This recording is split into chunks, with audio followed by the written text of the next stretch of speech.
This is your Man Enough segment. And joining us on set, retired police officer and entertainer, he's no stranger to us here, Kenny G. Welcome. Hi, thank you. How are you doing this morning? What have you been up to? I'm good. Well, I am just involved, in a lot of Community-based clubs, activities? yeah. Mm-hmm. Okay. So this morning we'd like to talk a little bit about International Women's Day. And your perspective as an entertainer, based on your observations, where are we today as it relates to our women and progress that we've made in society? Oh, you see, where are we today?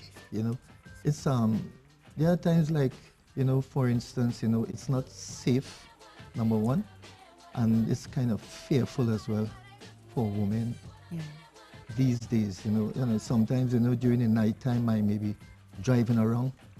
I may see a woman by herself walking, and sometimes Yes. I'm concerned, And, so we have a long way to go, you think? We have a long way to go. We have a way to go, but we need to press for the progress that we need. We need to press on for it. So you don't give up, because we can only get better, as we go along. So you spoke about safety. You spoke about safety as it relates to perhaps even violence against women. And we are seeing a lot of cases of domestic violence, murder, suicides, and the like. Why do you think this is happening?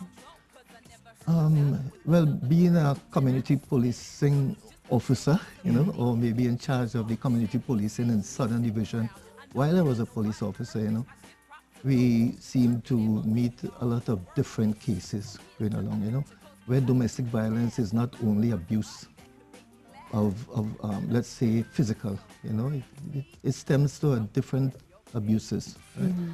But my concern here is like when it reaches a stage of the woman reporting the abuse, there need to be counseling to the other party, because some of the things that happen to vexation, as the case may be, right? Yes. And we tend to deal with the woman forgetting that the man needs to be counseled. You go to the court, the police officer serves the summons, as the case may be, without counseling this guy to let him know, well, this is to help him as well, and this is to help the situation that you are into. This is not here to slam something on you that you feel lesser than a person, right? Yeah, I'm glad you raised that point, though, because I'd like to talk a little bit more about that in terms of counseling. Do we have adequate counseling in place at the moment? I am unable to say well, because it's hard for the victims of these abuse. There are a lot of hotlines, there are a lot of avenues that they are being asked to go to police stations, etc., or to other offices for hotlines, for help. And there are times, even my experience, you call, they try to refer you to someone else, and you keep being referred until maybe you get fed up. So we need a proper support for these victims, number one, so that they feel comfortable to report it and get justice, and fair justice as well as I will always stem on the other party to be counseled. Even when the magistrate slaps a restraining order, it happens like the man feels that he's been, whatever the situation is, we need to get into it. We need to get to him. We need to counsel him.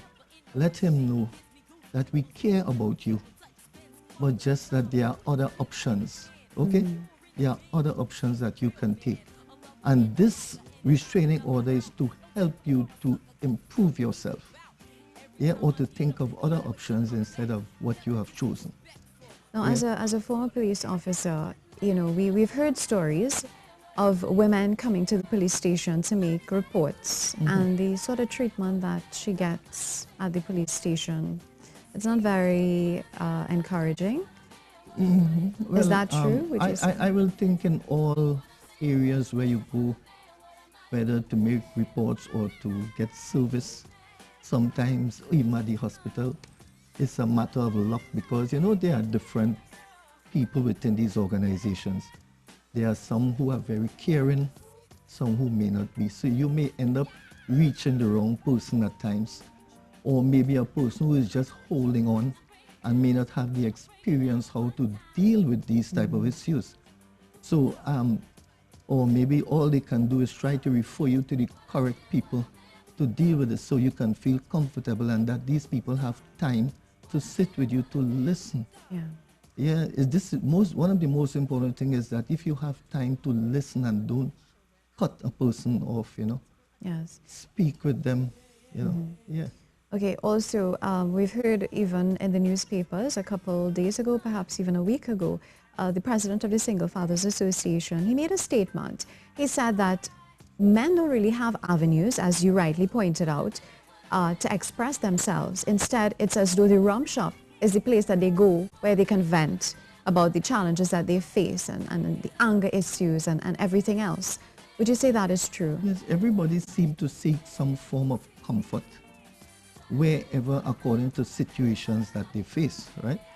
And some believe that, you know, being in the rum shop, it may not be the real reason that they're going to drink to the point of, you know, being intoxicated as such, but as to meet a different type of environment that could assist them to ease their stress, you know, that type of thing, because stress is what you choose to do based on situations, right?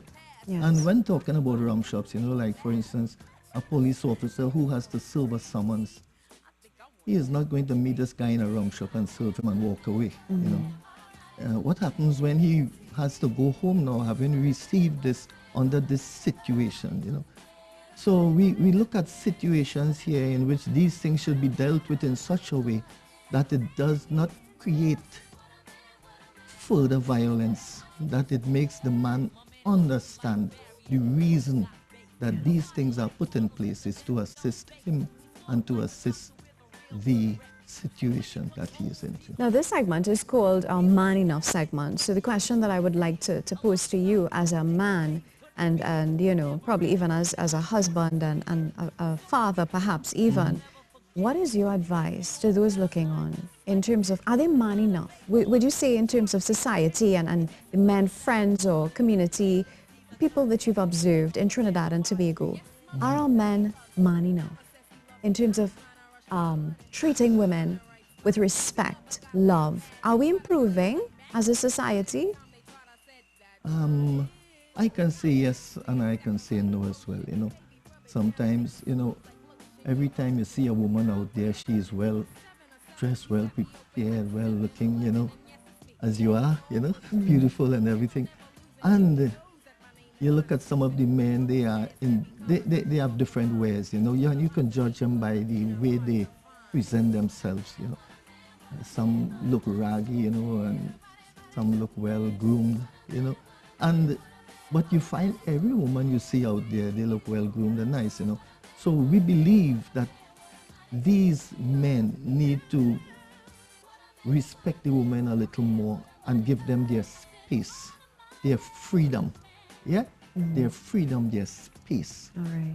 That is what a person needs, because, hey, we don't own, our man don't own a woman. Women are not property. Thank you so much, Kenny J, for being part of our show this morning.